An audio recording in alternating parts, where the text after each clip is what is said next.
Welcome to lesson 138 of Algebraic Concepts, or lesson 2138 overall, solving quadratic equations by completing the square.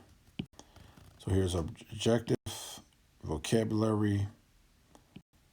So here's the whole point. You can read through this, and I hope that you do pause. So we complete the square for trinomials that are not factorable. So a couple of videos ago when I was doing factoring trinomials, I went over the concept of a prime or a non-factorable trinomial. So when we get cases like this, we complete the square. And basically we're looking for the roots or the zeros of the function. Okay, so here you go, that's the purpose. So complete the square. We know that there are no factors of 4 that will add to 6. 4 and 1 will add to 5. 2 times 2 will give you 4. So how do we complete the square? First step is we move the 4 over. So we subtract 4 from both sides. We subtract 4 from both sides. And then we will have x squared plus 6x equals negative 4. The next step is to take half of the middle term's coefficient. So we take the 6, divide it by 2. Now that we have 3, now we square it. This is completing the square. So 3 squared is 9. So now you have x squared plus 6x plus 9. But what you have to do is add 9 to both sides. You can't just put a 9 here. You have to make sure you put this 9 on both sides. This is completing the square. You take half of the middle term and square it. So now that we have a perfect square trinomial, we get x plus 3 squared equals 5. Now once we get x plus 3, once we get a factored trinomial or a factorable trinomial, we take the square roots of both sides of the equation. So you get x plus 3, because the square root cancels out a square, equals the square root of 5.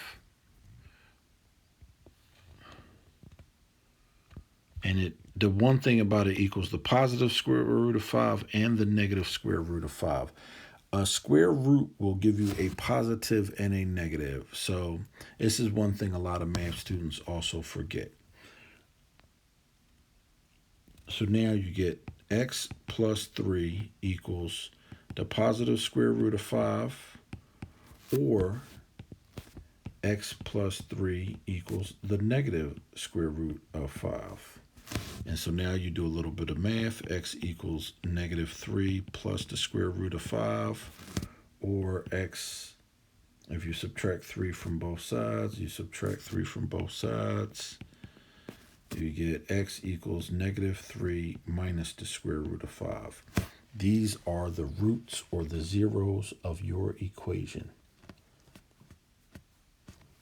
So,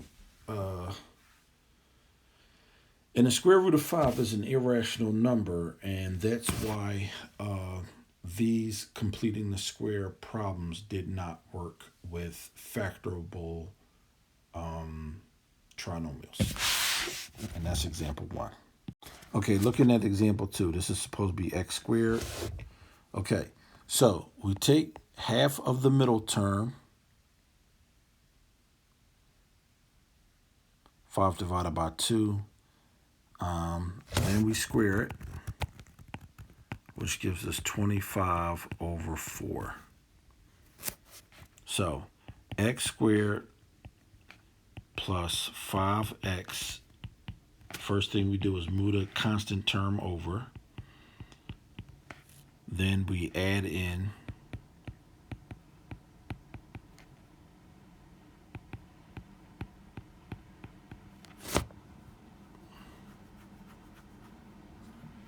equals negative 4 plus 25 over 4.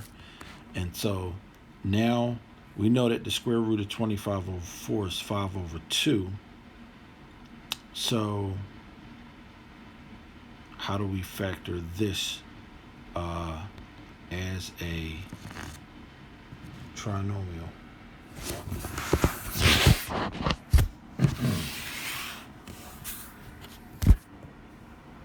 So x plus 5 over 2. Completing the square will give you a perfect square trinomial, and it's just that term right there that we solve for, squared, because we got two of them, equals negative 4 is negative 16 over 4 plus 25 over 4, and which gives us 9 over 4. So x plus 5 halves quantity squared. Now we take the square root of it, and now we take the square root of it. X plus 5 halves. Now be careful. The square root of 9 over 4 is plus 3 over 2, and it is minus 3 over 2. So you get two roots when you take a square root, and that's something that we have not talked about before. So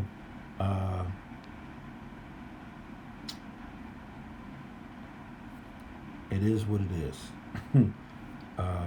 So now you get x plus 5 halves equals positive 3 over 2,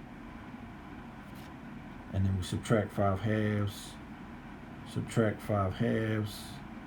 plus 3 halves equals negative 2 halves, which equals negative 1, and then x plus 5 equals negative 3 halves, and we subtract 5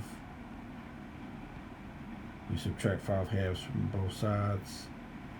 Negative 3 minus 5 is negative 8, so x equals negative 8 over 2, which equals negative 4.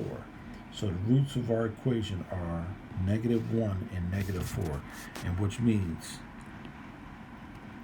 your parabola will intersect at negative 1 and then negative 4, and your parabola is going to look like that, something like that.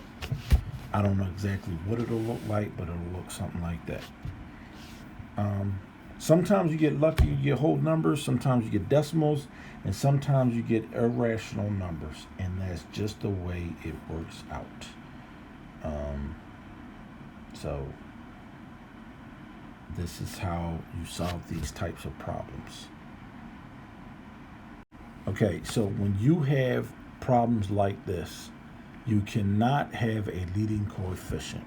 So the first thing we are going to do is move the 2, subtract 2 from both sides. So 3x squared minus 7x equals negative 2. So now we have to divide everything by 3. And so we get x squared minus 7/3 x equals negative 2/3. Okay. So now that's the first step. Step 1 is moving your constant term to the right. Your constant term is the term without the variable. Then you get rid of the leading coefficient if it has one. Step 2, you take your coefficient of your middle term, you have it,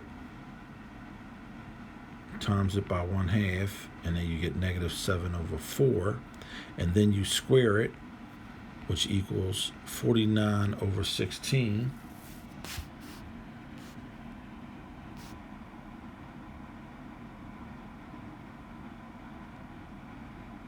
Oh wait, that was 7/3 times 2 is 6, so that should be 36. I'm sorry, I am not paying attention to my numbers here.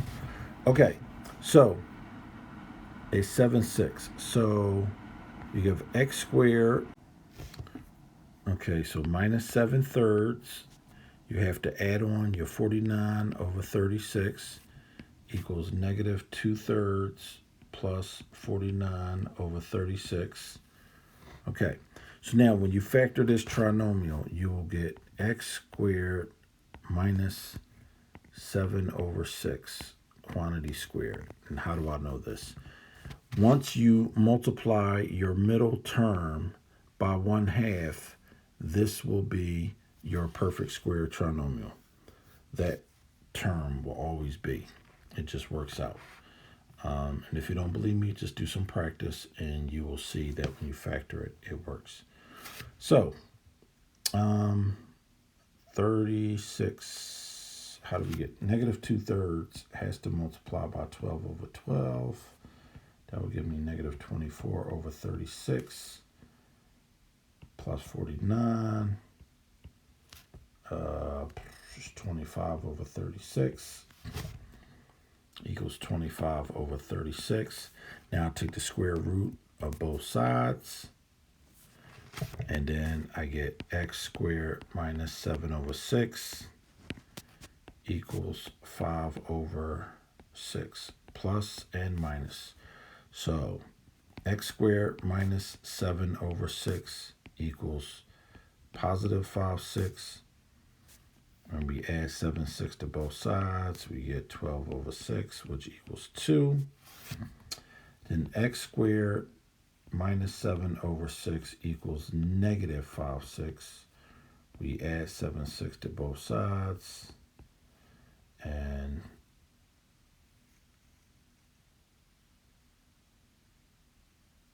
no, this is not x squared. Why am I writing x squared everywhere? This is not x squared, people. This is just plain old x.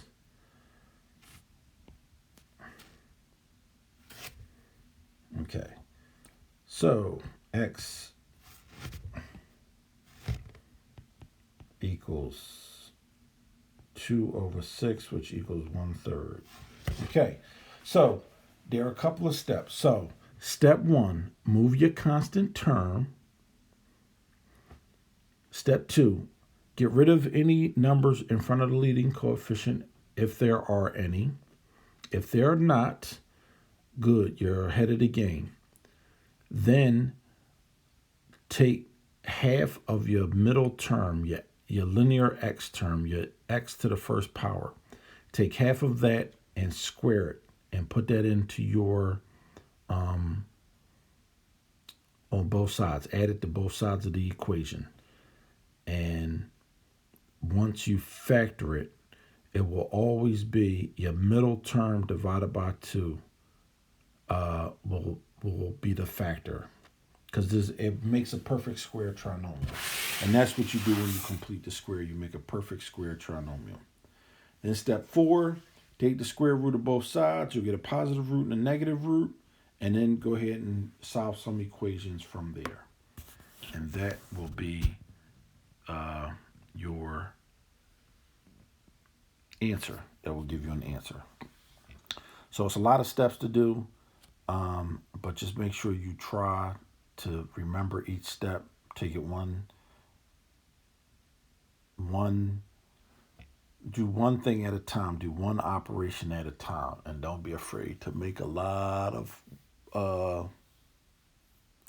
pencil lead on the page when you do it. Use a lot of paper.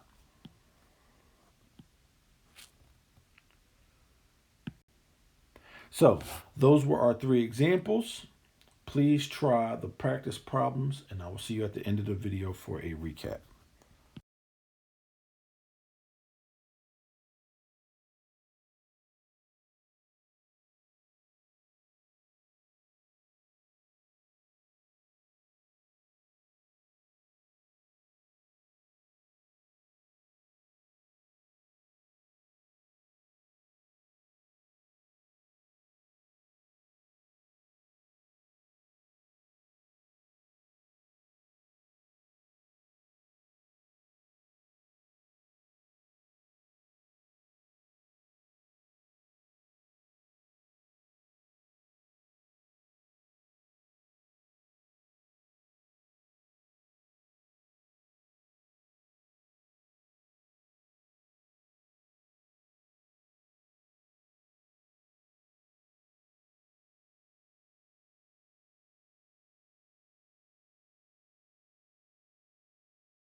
Okay, complete the square. So step 1, move your 6 over and rewrite the equation. So subtract 6 from both sides. Step 2, there are no leading coefficients. So take the 16 divided by 2 and then square that term. And that will give you 64. So now you have x squared plus 16x plus 64. And that will give you negative 6 plus 64. And then you have a perfect square trinomial. The square root of 64 is 8. So you'll have 8x plus, because this is plus, the middle term is plus. So we'll have 8x plus 8 squared equals 58. And I'm not going to simplify the radical right now. I could simplify the radical by seeing if it's a factor of a perfect square and another number, but I'm not even going to do that. So step 3, take the square root of both sides and you get x plus 8 equals the positive square root of 58 and then the negative square root of 58. And then now step 4, solve for both of your roots. X plus 8 equals the square root of 58. And then x plus 8 equals negative the square root of 58. And so you have, once you subtract 8 from both sides, you have x equals negative 8 plus the square root of 58. And then you have x equals negative 8 minus the square root of 58. Wow, that's not a lot. That's a skinny parabola. Let's see, what's the square root of 58? The square root of 7 times 7 is 49. 8 times 8 is 64. 58 is closer to 8. So negative 8 plus some minuscule amount is going to leave you a number less than 1. Negative 8 plus a number way less than 1. No, I'm sorry.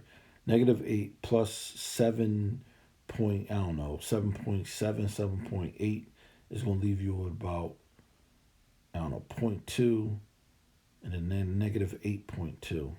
So if this is 1, you're going to be like somewhere here. And if this is 8, now you're going to be, if this is 1, you're going to be at 0.2. I'm sorry. That's going to be there. And if this is 8, it's going to be about here. So, oh no, it'll be pretty fat. It'll be something like that. That's what your parabola will look like. And you can always graph these on a calculator. I showed you how to do that in the last video. Okay, so x squared plus 6x minus 15. All right, so x squared plus 6x equals 15. We added 15 to both sides. That's step 1. Then we took 6 divided by 2. It gave us 3. We squared it, which gave us 9. So now x squared plus 6x plus 9 equals 15 plus 9. Then we split it. X plus 3 squared equals 24. Take the square root of both. X plus 3 equals the square root of 24. Positive and negative, so you get x plus 3 equals the positive square root of 24. X plus 3 equals the negative square root of 24. And then subtract 3 from both sides. Subtract 3 from both sides. You get x equals negative 3 plus the square root of 24. Then x equals -3 minus the square root of 24. Okay, that's problem 2. Those are your solutions.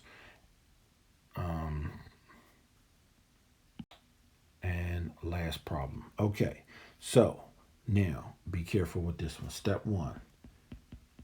Only move to 5. Do one step at a time. Please don't try to do all the steps in one shot. Now we have to divide both sides by 4. So once we divide by 4, we get x squared plus 3x equals -5/4. Take 3, divide it by 2, and then square it, which equals 9/4. So x squared plus 3x plus 9/4 equals -5/4 plus 9/4.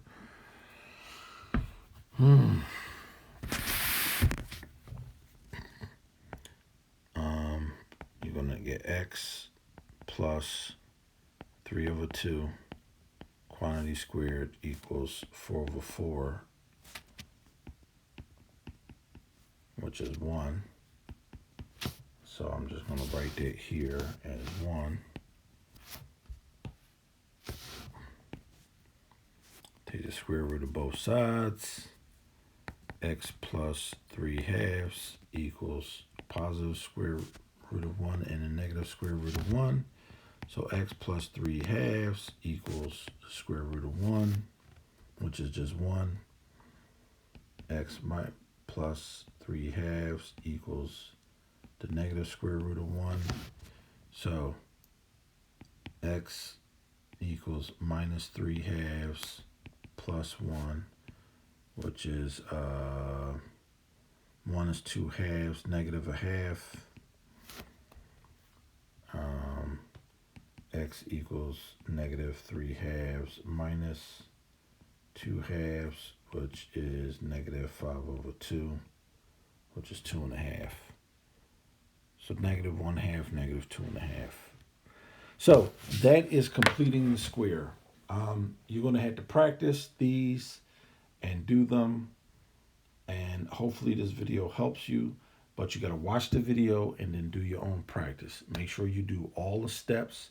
There are 4 to 5 steps depending on what your trinomial looks like. So thank you for watching this video. If I went a little too fast, please watch some other videos in this series. There are about 9 or 10 of these videos dealing with our quadratic functions. So please watch them, and I will see you on the next video. Thanks for watching.